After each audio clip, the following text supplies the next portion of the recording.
అన్న మా రైతుల తరఫున ఇక్కడికి మీరు వచ్చినందుకు యావత్ మా ఆదిలాబాద్ రైతాంగం తరఫున మీకు స్వాగతం అన్న.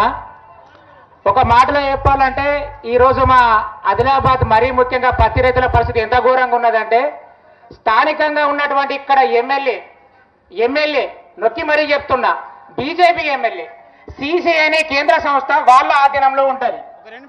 గత ప్రభుత్వం మనం ఉన్నప్పుడు 13 క్వింటాలు కొన్నామన్నా, ఇప్పుడు దాన్ని తగ్గించి 7 క్వింటాలు కొన్నారు.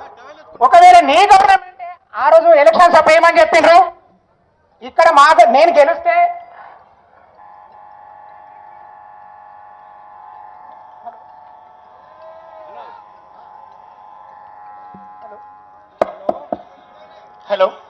ఇక్కడ నేను గెలిస్తే సీఎం కేసీఆర్ ఉన్నా రేవంత్ రెడ్డి ఉన్నా నాకు సంబంధం లేదు, నేను ఢిల్లీలో ఉన్న కేంద్ర మంత్రులను ఒప్పించి ఇక్కడ ప్రతి కార్యక్రమం అభివృద్ధి చేస్తా అని చెప్పిండు.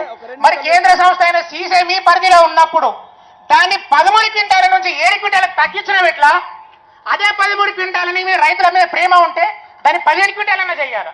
ఈరోజు జైనత్ కావచ్చు, బేలా కావచ్చు, అక్కడక్కడ కొన్ని పొలాలలో పంట భూములలో 20 క్వింటాలు వస్తుందన్న. అలాంటిది 7 క్వింటాలు చేస్తే తగ్గిస్తారు ఎట్లా? ఈరోజు రైతు నష్టపోతారు ఎట్లా? దీనికి తోడు ఇంకోటి ఏమనంటే, మార్కెట్ స్టార్ట్ అయ్యే రోజు నేను కాదు కదా, సాక్షాత్ ముఖ్యమంత్రి కూడా ఈ విషయంలో ఏమీ చెయ్యలేడు అని చెప్పిండు. నేను ఒకటి అడుగుతున్నా రైతన్న తరఫున, మీ ద్వారా, నువ్వు ఒక ఎమ్మెల్యే అయ్యి ఉండి రైతులకు ఏమీ చెయ్యలేరు అని పక్కా చెప్పిన తర్వాత నువ్వు ఉండేందుకు అంటున్నా. నీకు చాతనైతే, నీకు దమ్ము ధైర్యం ఉంటే దాన్ని పెంచాలా. మొన్న మా జోగురామన్న గారు ఎంపీ ఇల్లు ముట్టడిస్తే అప్పుడు హుటాహుటిన ఎక్కడ మాయిపులు వరుగుతాయని చెప్పేసి వాళ్ళ కాళ్ళ కింద భూమి కదిలొచ్చి ఇప్పుడు 12 క్వింటాలు చేసే ప్రయత్నాన్ని మొదలుపెట్టిండ్రు అన్న.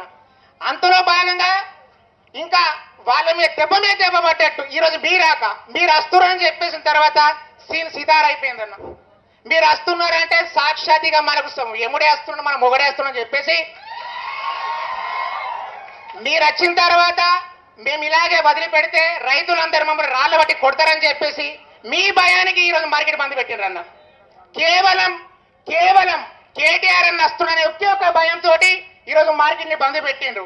నేను ఒక్కడి చెబుతున్నా, రైతుల కోసం రామన్న, రాబోయే రోజులలో రామన్న కోసం మనం